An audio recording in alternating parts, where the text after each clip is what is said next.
Hello and welcome to Narayana IAS Academy. In this session of the top topics of the week, we'll delve into 5 most important topics from the Hindu and the Indian Express. So let's explore each topic in depth so that you're well informed and prepared for the examination. So let's kick off with the first topic. Now, this article is related to one candidate, multiple constituencies. This is an important issue in the elections. Now, this is important for your prelims as well as mains. More important for the mains because in the answers you might come up with some reforms in our election systems. One of the reform could be eroding or cancelling out this system of one candidate, multiple constituencies as part of your GS paper. Now, look at this previous year question. In India, there is no law restricting the candidates from contesting in one Lok Sabha election from 3 constituencies. So you'll get the answer of this part directly in the article itself. Second, in 1991 Lok Sabha election, Shri Devilal contested from 3 Lok Sabha constituencies. And third, as per the existing rules, if a candidate contests in one Lok Sabha election from many constituencies, his or her party should bear the cost of by-elections to the constituencies vacated by him in the event of him or her winning in all the constituencies. A long question, but a very easy question. But you should have an idea about how things exactly happen. How much constituencies can be used as part of elections by these candidates. Okay. Now, first of all, what is exactly happening right now? See, in the year 2024, we had the last Lok Sabha election. Now, every 5 years, we have elections at the Lok Sabha level. At the state level also, elections are going on. And elections in India are very famous. See, it is said that India is known for 3 things. Taj Mahal, Gandhiji and elections. And more than that, even if we say that our elections are famous just because 140 crore people are involved, it is one of the largest democracy. An important angle comes up with respect to the money or finance involved. So if you look at the expenditure, how much money is actually spent on the elections overall by government, by political parties, most of the funding will be provided by some corporates. But overall what we can say is how much money is spent in the elections. So if you look at the 2024 general Lok Sabha elections, the cost was somewhere around 1,35,000 crores. If you can imagine the amount, this much amount was spent as part of this 2024 Lok Sabha election. Now, this is not a small thing. Now, India, we have very expensive elections. We spend a lot. Now, the problem is, if this is happening once, we can understand.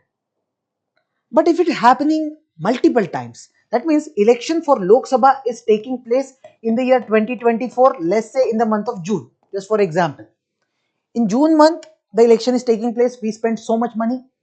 We means all the political parties and everyone spent a lot of money. After that, we say that we want to go ahead with some by-elections. Now, what is by-election? See, simply in case a constituency is having no particular MLA or MP or any representative, then we'll go ahead with by-election if there is no election going on at this moment. So right now in June, let's say election took place and let's say there is one person, let's say Modi ji or Rahul Gandhi or any member of parliament or any candidate who wants to board this election. In this election, they decided they will stand from 2 different constituencies. Let's say one from UP, one from Kerala. Okay. And let's say this person wins from UP as well as Kerala, both. What will happen? After the elections, they will be MP only from one constituency. So let's say they decide that I'll be the member of parliament from the constituency which is there in UP, and they will vacate their seat from this constituency of Kerala. Now, when they will vacate, there is no member of parliament from that constituency. What will happen? Election Commission will have to go ahead with a new election or what we call as by-election in that area within few months. It is somewhere around, let's say, 6 months. They'll have to go ahead with new election. So just imagine, when we are saying that in India elections are very expensive, we are going ahead with multiple elections. Why? Because the candidates are allowed to contest from multiple constituencies. This is allowed. If there would have been any rule wherein it would have been said that if there is one candidate, that candidate can stand from only one constituency in India, no other constituency as such. In that case, we would not require so many by elections in India. So we would not require to spend so much money on these by elections. So this is the idea which we are discussing right now. So first of all, we have financial burden. See, even if you say that this money is being spent by political parties, why do we need to worry? It's the pressurizing thing or stress for the political parties. But how does the money come to political parties? Eventually, that money is coming from the taxpayers. So we are saying that there is financial burden on the citizens of India. Secondly, there is burden on the administration also. So let's say Election Commission of India. First they go ahead with such a large election. After that, many seats become vacant and they'll have to go ahead with another large election. So this is just pressure on the administrative machinery. Now, we are saying that this idea itself of having multiple constituencies for one candidate, it might help them in their politics, but it goes against the principles of democracy. See, in democracy, when we came up with our constitution, we had this principle of one person, one vote, one value. So one citizen got only one vote and they could vote in their own constituency only, not anywhere else. But when it comes to candidates, they were not given any such principle wherein one candidate will go ahead with only one constituency. They are allowed to contest from multiple constituencies. So this is somewhere undemocratic, we can say. Now, if you look at the legal background of it, how exactly it started or what led to introduction of any kind of law related to these multiple constituency issue. So we have this Representation of Peoples Act 1951. There is section 70. There are other sections also. Now earlier we did not have any provision which restricted these candidates from contesting from multiple constituencies. So one person could stand for election from multiple places. Let's say in UP, Kerala, in Arunachal Pradesh, from 5-6 constituencies also a person could go for election. That was possible earlier. There was no restriction. But this act, this section, all this was amended in the year 1996.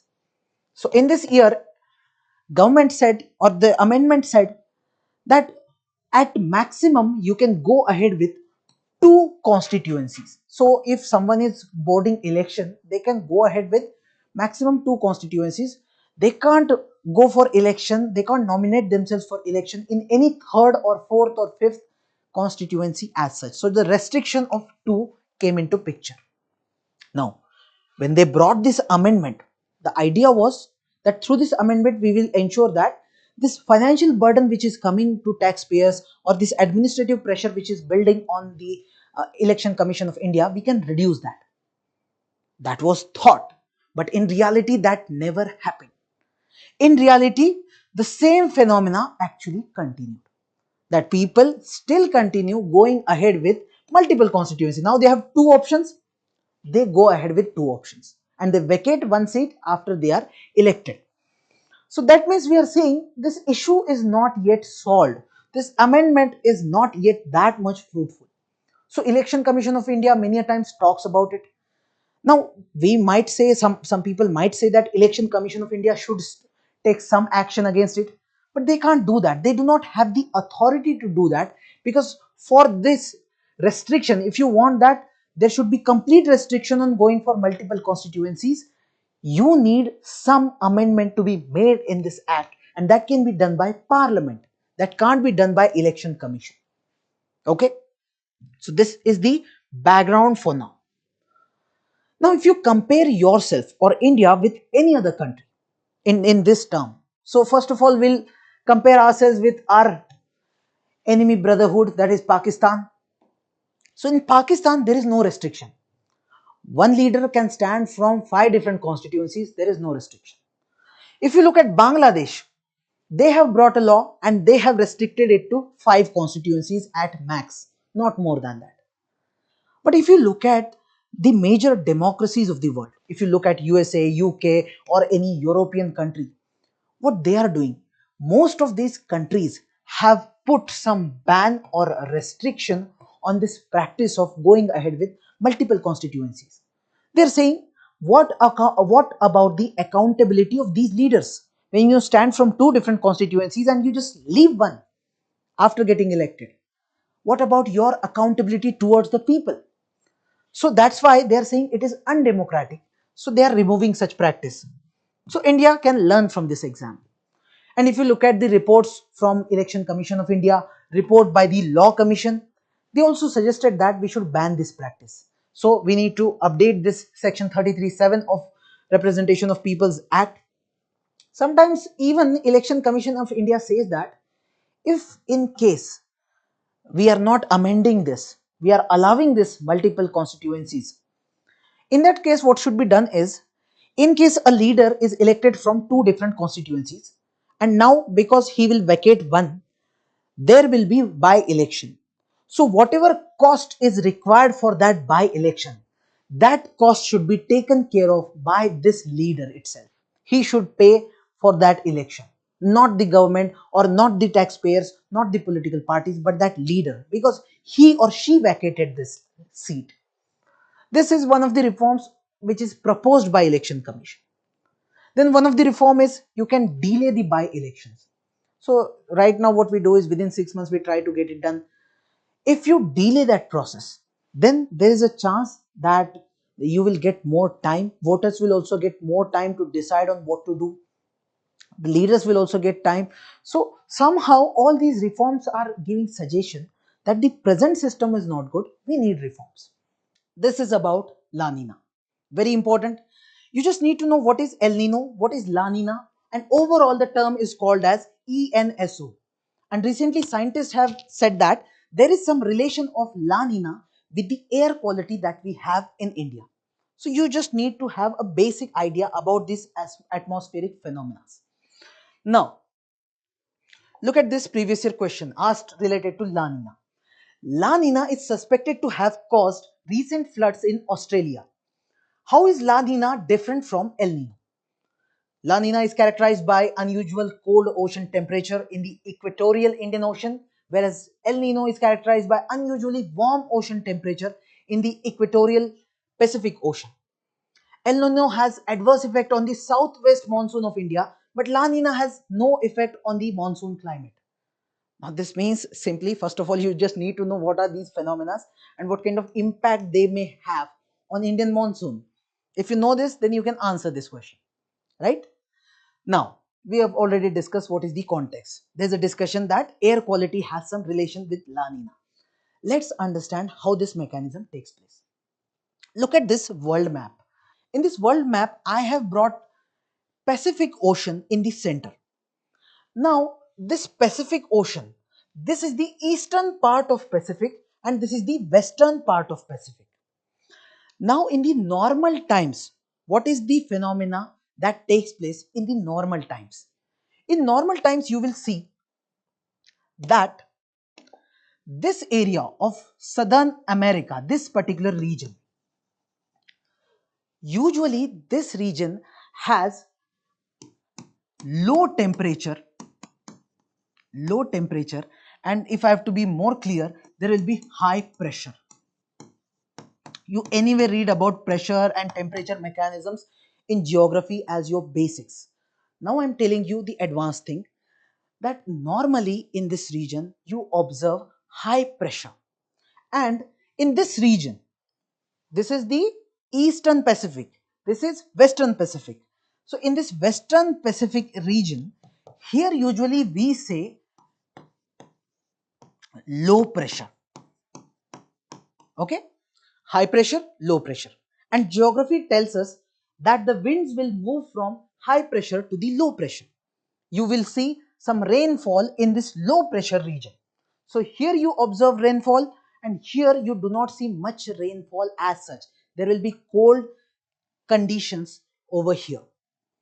Now, one more thing happens in this case is that because of all these mechanisms, some water movement will take place over here in such a way that there will be a new phenomena that will take place, which is named as upwelling. Upwelling. What happens is that the water that is there in the lower level, look at this area of South American coastal region, the water that is there in the lower level, it will come in the upper level. This is called as upwelling. This usually takes place. It is very good for the fishing zone. What will happen? There will be nutrients in the lower layers which will come in the upper layers. Because of those nutrients, you will see more fishes existing over here. So for the industry of fishing, it is really good. Okay. Now, whatever I said, this is the normal mechanism. Now, what happens after every 3, 4, 5, 6 years? We don't have the exact details, but after every few years, we observe some change in the system. Suddenly, system change in such a manner and it becomes completely reverse. What happens? Earlier, here we saw high pressure and here we saw low pressure. Now, reverse thing happens in which this region becomes a low pressure region. Okay, and this particular region becomes high pressure region. Now what will happen? Wind will move from high to the low pressure. So here there will not be any rainfall. Rather you will observe rainfall in this region. Right? Instead, in this region, you will see conditions of drought. There will not be much rainfall. Just like in monsoon period, we have rainfall. But in the monsoon also, instead of normal rainfall, you will see lesser rainfall in this region. And this also extends even towards India, but just understand over here right now. So the mechanism has got reversed. And even the upwelling which was taking place over here, that will not happen. Because upwelling will not take place, the fishing industry will also not get benefit of it. So overall, everything got changed. This is the phenomena of El Nino. In the year in which this is happening, we call El Nino year. Clear? Now what happens? Again, the climate changes after 3-5 years. This phenomena will sustain for maybe a year. And maybe after 3-4-5 years, again things get reversed. Again things start becoming reverse. Again high pressure will be built over here and low pressure will be built on this side. So this mechanism is termed as La Nina, the word which we are using, La Nina. So just to revise, this is the normal year, normal mechanism. In El Nino, it reverses, which will cause some kind of a drought condition over here and rainfall, very heavy rainfall in this region, that is Eastern Pacific. Okay. Now, one more thing that will happen, this will impact India's monsoon. How? In India, the monsoon can become lesser because of El Nino. Why? Because this pressure system even affects Indian pressure system. The trade winds which go on, that will be affected. Because of trade winds, we see monsoon taking place in India, the monsoon rain coming to India. But if this changes, this mechanism changes, that affects India in such a way that in the year of El Nino, India will see drought-like conditions. We will not have much rainfall in India that year. And obviously, if the phenomena changes and it becomes La Nina condition, I hope you can now answer it very easily, that if there is La Nina condition, it will definitely affect India in a good way. That our monsoon will be positive. We will have good rainfall. Maybe we will have more rainfall. More rainfall is obviously good here, right? So this is the circle. This is how the cycle goes on continuously. And all of this cycle in one single word is termed as El Nino Southern Oscillation, or in short ENSO. In short, in just one word, we are telling the entire story. This is El Nino Southern Oscillation. Okay? Okay.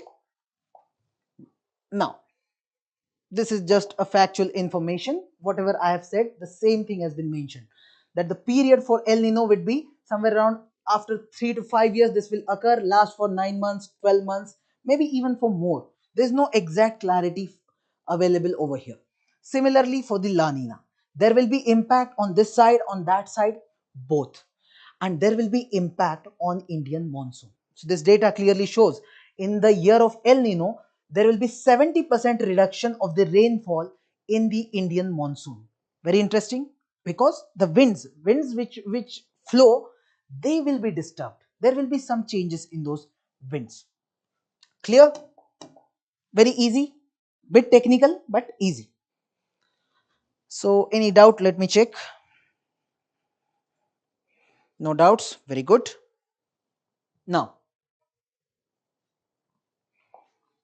we said that recently a study is claiming that there is some relation of air quality and La Nina. Now please put everything aside and think about La Nina year, wherein things are coming to the normal condition again.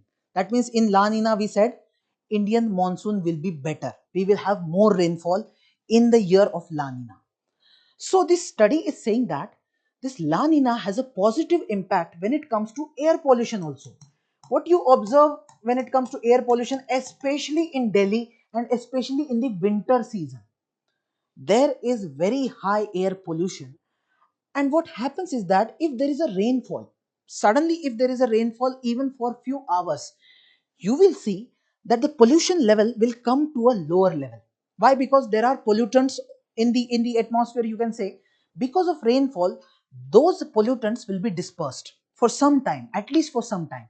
And if the rainfall is continuing for many months, maybe the monsoon, if you're talking about for 3-4 months, there is very high rainfall, then you will see that even the cities like Delhi will have air pollution in a very low level, which is good, very good. Second, if the La Nina is delayed, now La Nina is a good thing for us, but in case instead of coming in this month, it comes in next year or maybe after few months, this delayed mechanism then can have dangerous impact on the air pollution. So the air pollution will continue, the wind will be very much stagnant, especially in the winter time. So this is a bad thing for us. And third, there will be some interaction with other factors. So when it comes to air pollution in Delhi, we see that the major reason lies in the stubble burning that takes place in Punjab and Haryana. So after the harvesting has been done, the stubble which is left over material in the farmlands of Punjab and Haryana, the farmers just burn it.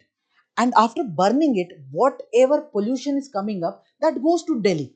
And because Delhi has a system in which the surface wind is very much stagnant, the wind remains there, and this is why we see pollution level increasing.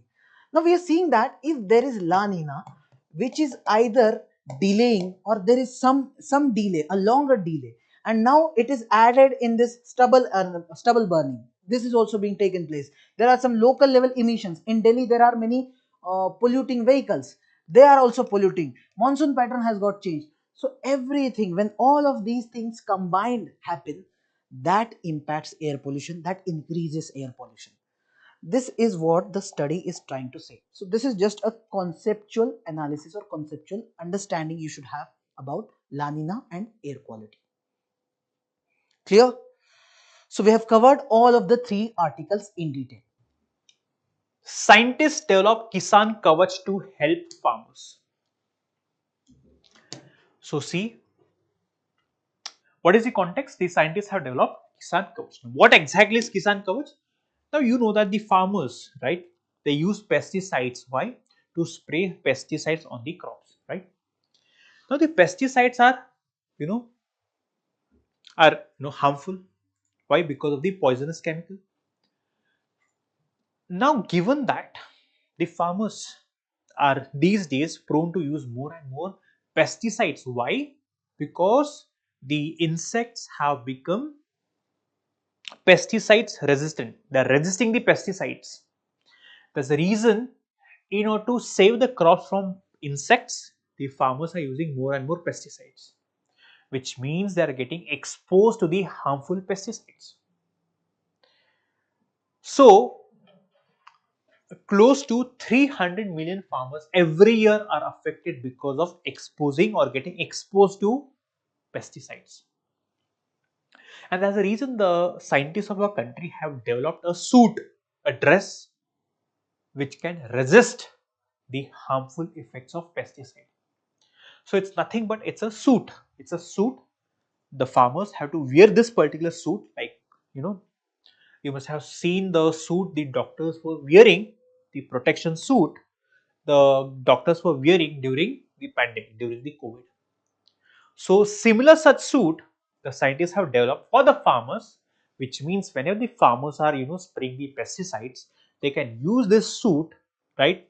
Use this suit so that they can ensure that the harmful pesticide is not affecting the farmers, because the exposure of pesticides is affecting the nervous system, respiratory organs.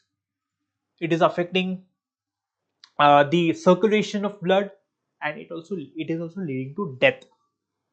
Now, given the impact, harmful impact of pesticides to the farmers, this invention by the scientists is really a positive step, right? So this is all about Kisan Kavach. So all you need to know is what exactly is Kisan Kavach. So there can be a statement in the prelims. Kisan Kavach recently seen in the news is, related to which of the following options. So all the four options will be pertaining to agriculture. Why? Because Kisan is self-explanatory. But you need to exactly know what is Kisan Kavach and what is it, devised or developed for, right? Now, this has been tested and it has achieved a 100% survival rate. One, this is durable, which means it can be washed and reused for 50 times, which means it is sustainable as well as affordable, and it will save the lives of millions of farmers. So this is nothing but, this is all about Kisan Kavach. I hope you understood what is Kisan Kavach, right? Section 6A of Citizenship Amendment Act and why it is actually a failure in Assam. Okay, so the current relevance of this topic is, this is coming in GS paper 2. GS paper 2, many important things regarding constitution is coming. For example, the Citizenship Act is coming. Citizenship Act of 1955 is coming, and also regarding internal security also. This is a very important topic. Okay. Alright, let's see a previous year question which was asked in the same lines. How does the illegal transport or migration pose a threat to India's security? Discuss the strategies to curb this, bringing out the factors which give impetus to such migration. Okay, so what is the current context? Like I've already mentioned, the Supreme Court upheld Section 6A of Citizenship Act. Okay, Section 6A. So this is actually dealing with granting citizenship to the people who have migrated during the Bangladesh War. Okay, Bangladesh War, which happened in 1971. Okay, so even though the court upheld this act, the author is saying that that has actually ignored the cultural rights, especially which is coming under Article 29. Okay, which is coming under Article 29 of Indian Constitution. Okay, so this is the context of this particular topic. Okay, all right, let's see what is actually the background of the issue. So to know the background, we have to go back to 1971, where this Bangladesh Liberation War occurred. Okay, Bangladesh Liberation War. So what is actually the context of this Bangladesh Liberation War? Earlier we had two Pakistan were there. One, it was in the West Pakistan. Okay, West Pakistan, and East Pakistan was also there. East Pakistan. So these were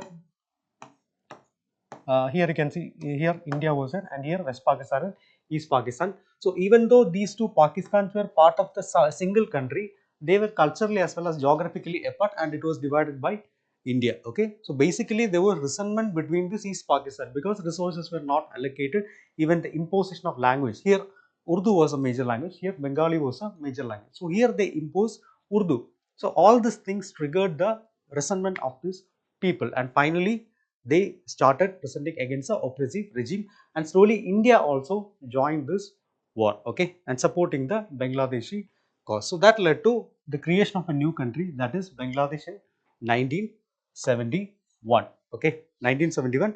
So as part of this, the end result of this war is migrations. Migrations started from this Bangladesh, the East Pakistan to especially India, not just Assam, but migrants started flowing through almost all the regions like Nagaland, Manipur, Meghalaya, like that many areas these migrants started, but still Assam is much more proximate to this area, so obviously the migration to Assam was much more predominant. Okay, and what was the impact of this migration? What was the impact of this migration on this Assamese population? One, there was a significant demographic shift.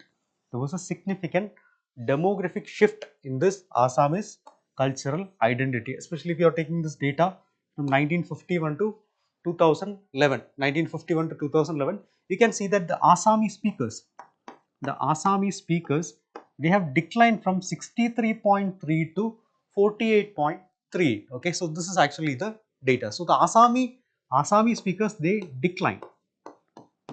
At the same time, if you look into this Bengali speakers, you can see that the Bengali speakers increased from 21 to 28%. They have increased, and also this can be seen in the religious composition also. Okay, so there is actually a spike in this Muslim population also, around 10%, from 24.68 to 34.22% spike, and obviously there is a decline in the Hindu population also. So Assamese people, they are saying that this is actually a very important cultural concern, because earlier they were speaking Assamese only. The Assamese speakers will be more. Now slowly other languages are encroaching into their area. So this is the argument which they are saying. So it can be cultural concern, especially the linguistic concern. Okay, linguistic as well as religious concerns are also there. So what is actually the impact of this? It is straining the resources. Straining the resources in the sense there will be competition for jobs. Yeah, there will be competition for jobs. So for example, this migrants will also be claiming their rights for the job, also for land, and even for the political representation also. Okay, so slowly this cultural identity of the Assamese is declining. So that is their demand. Okay, so they felt marginalized. The indigenous communities, they felt marginalized, and widespread resentment happened during this period, and that led to something known as the Assam movement. That led to something known as the Assam movement, a widespread resentment, especially among the youth as well as student. Okay, All Assam Students Union. So it was under the leadership of All Assam Students Union. Mass agitation demanding the detection. So who they have to detect? They have to detect the illegal migrants who are in Assam, and also they have to be deleted from the citizenship register they are having. They have to be deleted, and they have to be deported to where? The country of their origin. Okay, so these were the demands of this Assam movement, which was held under the leadership of this All Assam Students Union. Okay, All Assam Students Union. So what was the demand? To preserve the Assamese identity. To preserve the Assamese identity. So that was the demand, and it was complete. It was a violent movement. It was a violent movement, and it led to this Assam Accord. It led to this Assam Accord, which was signed in August 15, 1985. During this period, Rajiv Gandhi was a Prime Minister of India. Rajiv Gandhi was the Prime Minister of India. So during this period, it was signed. Okay, so that is Assam movement. And regarding the provisions of Assam Accord, the major provision which was there was NRC. NRC is National Register for Citizens. Okay, National Register for Citizens. So the major provision in this NRC is they will be identifying who is a citizen. They will be identifying who is a citizen. So who is remaining? That will be the illegal migrants. Okay. So NRC will be identifying who is an illegal migrant, and who is a citizen. That distinction will be there, and how it will be done? It will be based on these dates. So for the citizenship, they have actually taken these dates. Those who have come before January 1st, 1966, those who have come before January 16th, even if they are coming from other country and they are not indigenous people, they will be deemed as Indian citizens. Okay, if you have come before January 1st, 1966, they will be deemed as Indian citizens. Okay, and if you are between January 1st, 1966 to March 25, 1971, so that will be subjected to a residence criteria. So what is the residence criteria? they'll have to stay in this particular place for at least 10 years. They'll have to stay in this place for at least 10 years. So based on this residential criteria only, again, they will be granted the citizenship, right? And finally, if you are someone who has come after March 25, 1971, definitely you will be deported, okay? Then you will be deported, okay? So these were the cutoff dates. These were the cutoff dates which was decided by the Assam Accord. And also there was a provision to introduction of Section 6A. There was Section 6A in which act? In Citizenship Act. In Citizenship Act of 1955. Okay, so these are the important provisions which was brought by this Assam Accord. But still there were many key issues also related to this Assam Accord. One, there is actually an implementation delay. Implementation delay was there. Why? Because now only we have the digital records, and earlier this kind of digital records or nothing was it. This paper, and that too with many people it was absent also. Okay. So, and also this administration was also not that effective. Okay. So these were the two important issues which Assamese were finding. Okay. All right. So the major challenges which we had is, one, it is saying that it is violating the Article 14. How it is violating? Article 14 means what? It is right to equality. Okay. So how it is violating the Article 14? Because this is something which is given only for Assam. Earlier itself I told, these migrants didn't come to Assam alone. They came to Meghalaya, they came to Nagaland, so many other states were also there. But this is just for Assam. So that is actually something which violates Article 14. And also it is violating the Article 29. Article 29 is dealing regarding cultural rights only. Okay, cultural rights or minority rights only. So there, that is also getting violated. Earlier itself, according to the data, you can see that there is actually a demographic shift. Demographic shift in the sense, one, linguistically, okay. Another one in the religious terms also. One based on religion as well as based on this, okay. So people are saying that these eligible migrants, after granting citizenship for this eligible migrants, were not a good decision. The people, the aborigines who were residing in that area, they are saying that it should not be granted, okay. And also this detection of these illegal migrants were done through a foreign tribunal. So you have to appear before this foreign tribunal, and they will only decide whether you are a immigrant or a person who has been residing. Okay, so that was also another issue. Okay, so many cases were filed against this Section 6A in the Supreme Court also. Okay, so recently in October 2024, the Supreme Court gave the judgment. Okay, Supreme Court 5-member bench was there. So in this 4:1, there was a majority of 4:1, and the bench was headed by then Chief Justice D.Y. Chandrachud. Okay, so they gave the opinion that it justified the Assam specific provision by highlighting the unique impact of migration. Assam had some unique impact compared to other states and all. Assam had some unique impact. So that provisions which was added in the Section 6A, that can be justified. So that was that's what they were saying. Another one is stated Section 6A did not violate Article 29. Why? Because Assam's community to conserve their culture, that was not affected. Assamese people, their ability to conserve their culture, that was not affected. So that was the argument which these people were giving. Okay, so based on that, in a 4:1 majority, the constitutional validity of Section 6A was upheld.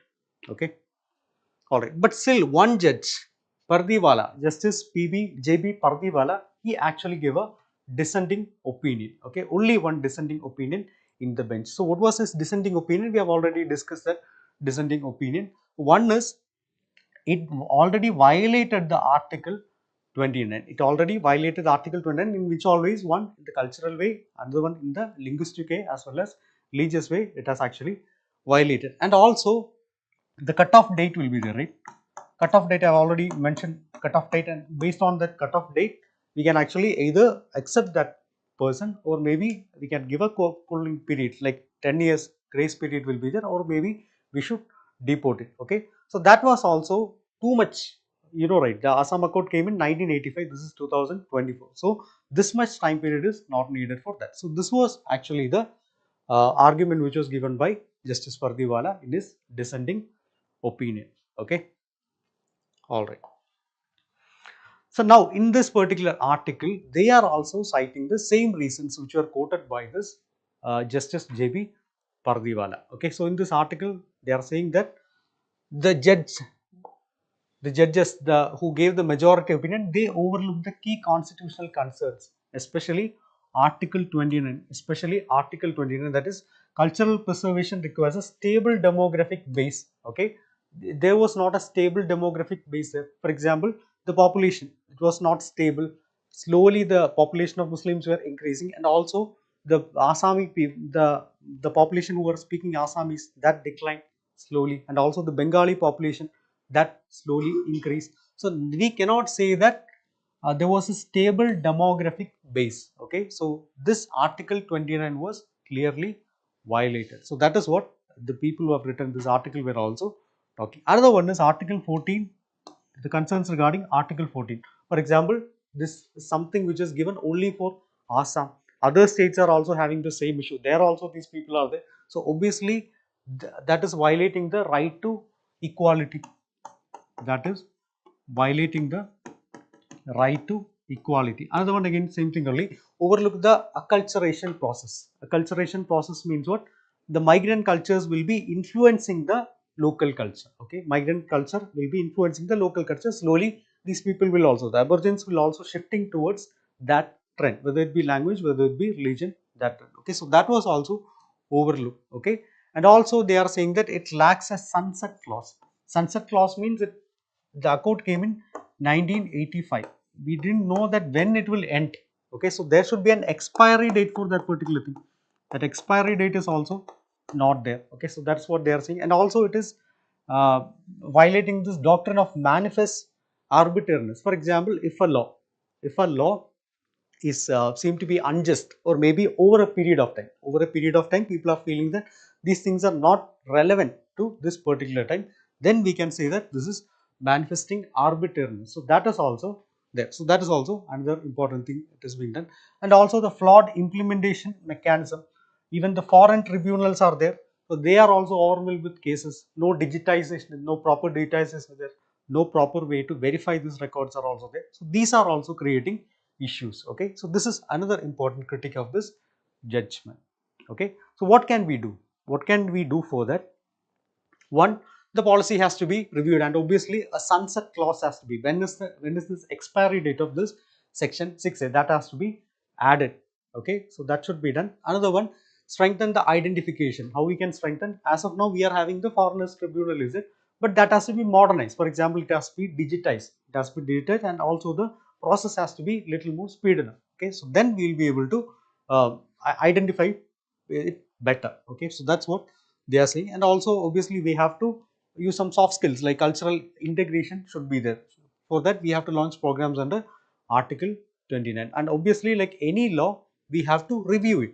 We have to review the citizenship law also. So that's what these that's what we can do to rectify all these things. Polar sundial poised to become a center of attraction. Now we'll understand what is Polar Sundial and Vikram Sarabhai Space Center. A question was asked on the benefits of a space program. So what is the context?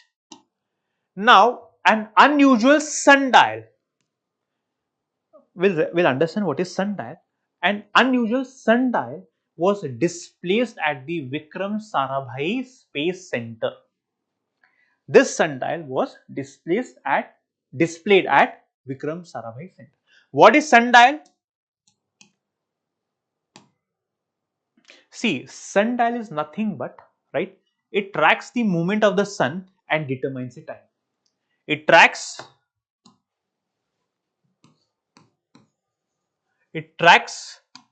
the movement of sun and determines the time. Now this sundial has been used historically. This was used, as the record that we have, it was used 4,000 years back. The usage dates back to 4,000 years back. The Egyptian civilization was the one to use this sundial.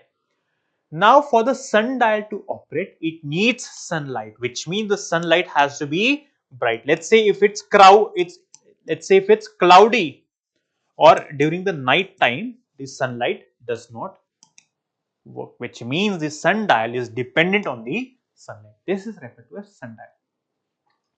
Now the new sundial, you can see this in the image. This new sundial, right, has some new features. And which are these new features? One, the sundial is positioned in a specific way to match the Earth's polar axis and equatorial plane. So the Earth's axis and the equatorial plane, it is positioned in such a way that it tracks the correct time. For example, the sundial fixes errors caused by how the Earth moves, which means we know that the Earth is rotating, which means the sundial is fixed in such a way that even if the Earth rotates or moves, it captures the right time. Next, the sundial includes a special adjustment for the longitude of Thumba. Why Thumba? Vikram Sarabhai Center is in Thumba. So it made a special adjustment to match the longitude of Thumba, enabling it to directly show the Indian Standard Time. So the adjustment has been done in such a way that despite the sundial is in south, that is Thumba, it gives us the Indian Standard Time rather than the local standard time. What is local standard time? It refers to solar time is based on the sun's position at a specific location. For example, let's say the north is Arunachal Pradesh, but the IST is based on the longitudinal position of 82.5 degree east, right? And what is Vikram? Yes. Next, now this part of sundial is a 3D printed miniature of the Rohini RH-200 rockets, symbolizing ISRO's achievements. Now, what is Rohini RH-200? It's a small versatile sounding rocket, which means used for experimental purpose, used for atmospheric and weather research, also used for scientific and educational design, right? Now, this is not that very important. Now, what is Vikram Sarabhai Center? Located Thumba, which is in Kerala. Then it was established in the year 1963, named after Vikram Sarabhai, who is referred to as the father of the Indian space program. Then it leads the center of ISRO, which all the launching vehicles are assembled and developed at this particular center. And these are some of the major programs of the Vikram Sarabhai Center, right? So you can please go through this.